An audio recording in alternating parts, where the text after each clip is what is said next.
And no need to be. Maybe we'll go to my office next week. Oh, we are recording already, great. Yeah, so we're recording, but just this screen that you can see, the basis of the video. Ralph, who is currently brushing against the microphone, where he was just then, so you could probably hear him, and chewing up a piece of cardboard. Quite a reactive dog around other dogs. When he first arrived, we thought he was okay, but as we've got to know him, we understand that when he first arrived, actually he was just quite frozen all the time. And now most of the time he's really relaxed and full of beams, and he smiles a lot. He's still quite reactive around other dogs. And one of the things we've been told is that if he has an encounter when we're out walking, it's good not to take him out walking the next day or even for a couple of days, because it takes a long time for his adrenaline levels to come down, doesn't it?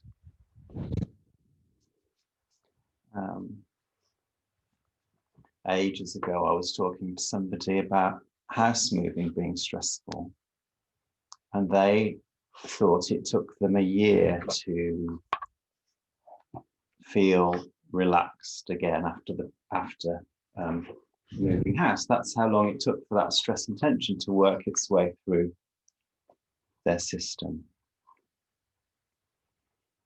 Now, I guess I'm partly thinking about that because some of us are in a particular time of change, having left the order, and how long it takes to process all the different aspects of that. But also partly because we're in this third lockdown and wondering how it will be for people when we finally come out the other side, and fingers crossed there's enough vaccinations for everybody and it's safe to go back and meet people again and hug people. How long will it take us to come back to a state of being grounded and relaxed following the last 12 months? Maybe a long time. And there's things we can do to help the process. Hi, if you're just joining us, I'm just talking about how long it takes to adjust to change. I was thinking about, Aiko's just licking the chair. I was thinking about, when we come out of this COVID situation, how long will it take us to let go of grief, of anxiety, and so on, and come to a place where we feel really at ease and safe again? And I was saying there's some things we can do to help with that, and being here is one of those things. But I also know that you can do all the good things in the world, and it can still take a long time to let go of things, for things to really move through your system, to come back to a place of being relaxed. And I also know that when you are in the grip of anxiety or grief or deep sadness, it can be difficult to get to the places that you know are good for you. I know that going for a run is really good for me mentally as well as physically. But if my head is full and I'm preoccupied with things, it's very difficult for me to go and have a run. I'm preoccupied with two things at the moment. Very distracting. Yeah, it's difficult to get to the good stuff sometimes. When we do get there, it can begin a sort of positive feedback cycle, because coming to service, doing exercise, listening to a good talk, whatever it is, lifts our spirits and makes it easier to do the next good thing. But taking the first step can be really hard. And I'm reminded of Kumara Jiva's translation of maybe one of the Pure Land Sutras. He described, oh no, I think it was a translation of a guide to meditation, I think, that he wrote while he was in captivity in some Chinese civil war that was happening. And he described various sorts of people. He said, if your mind needs to become still, practice meditation. If you find yourself behaving waywardly, study the precepts. If you've got this sort of attitude, do this. If you've got this sort of problem, do that. And at the end of the list, he says, if you can't do any of these things, any of these good Buddhist practices, say the Nembutsu. And I quite like that because it suggests, even in that place where we can't get to the good thing, we can't get to service, we can't go for a run, whatever it is, it's still possible to whisper Namo Amida Bu. It's still possible to experiment with the idea that the Buddha is sending their light in our direction.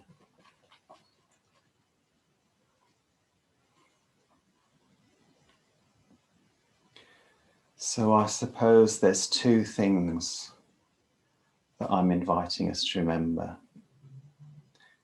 One is that being human with all of these hormones, like Ralph's adrenaline, that he has to take time to come down from, it takes time for us to get over things. And we should be kind to ourselves and give ourselves that time. That there are things that we can do sometimes to help with that. And even when we can hardly do anything, we can still say the Nembutsu. Namo Amida Bu. Namo Amida Bu. So we'll have a period of quiet meditation together. I'll mute once we go into the meditation so that it really will be quiet in case these two little diggles carry on playing. But as you're sitting quietly, I just invite you to say the Nembutsu quietly to yourself, perhaps in tune with your own breath, maybe saying Namo as you breathe in and Amida Bu as you breathe out, or if you prefer Amitabha, saying as you breathe in and Mitaba as you breathe out quietly to yourself. And then we'll go into a period of chanting Amitabha together after the quiet time. Namo Amida Bu.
Dharma.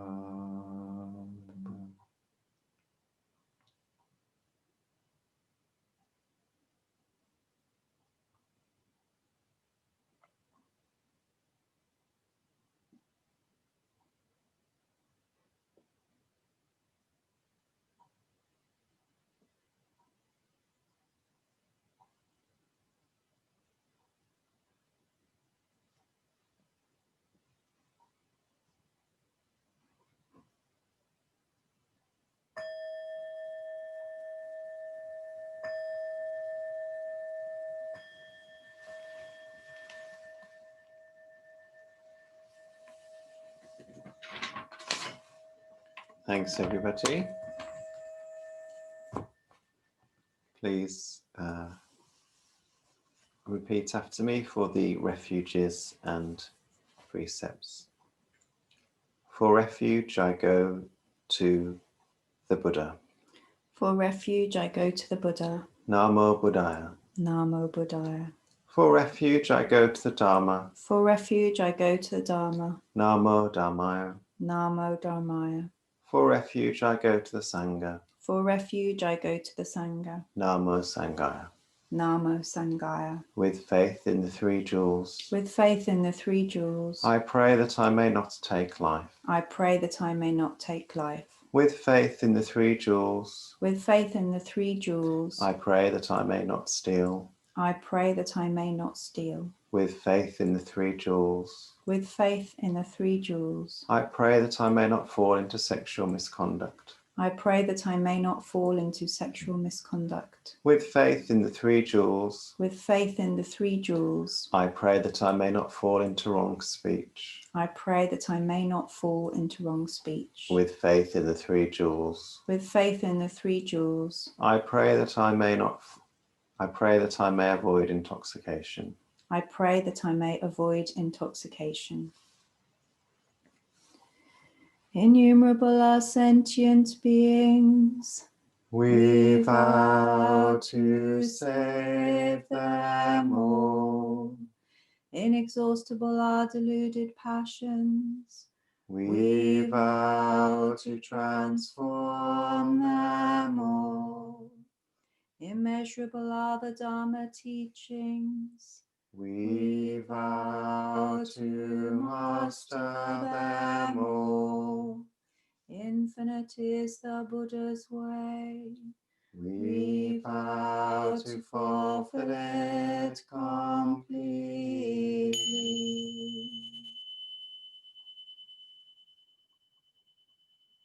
In a moment, we'll stand and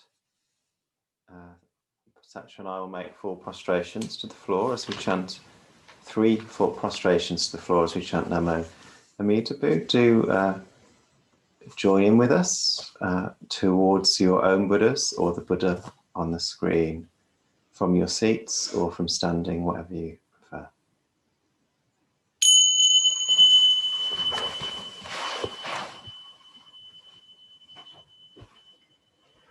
Namo Amitabu.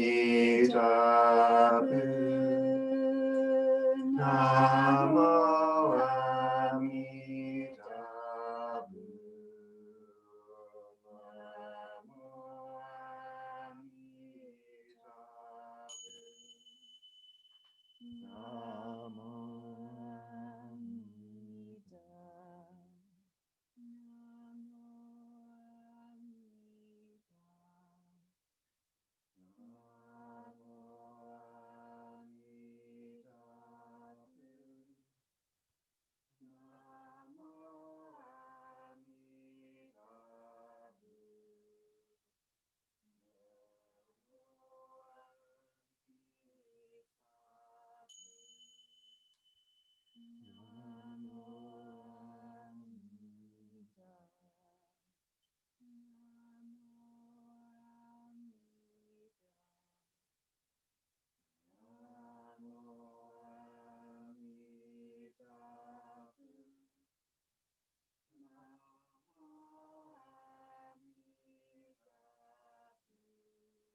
Amida.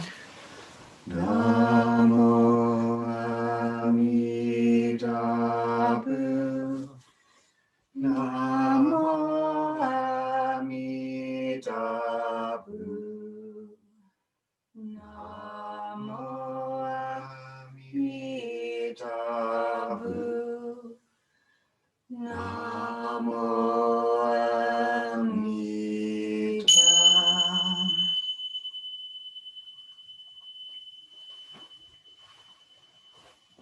So we'll bow to each other.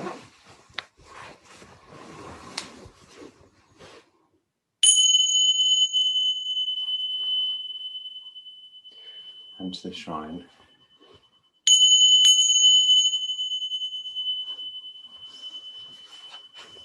It's in the chat box there. Have you done it? It's in the, you need to press return.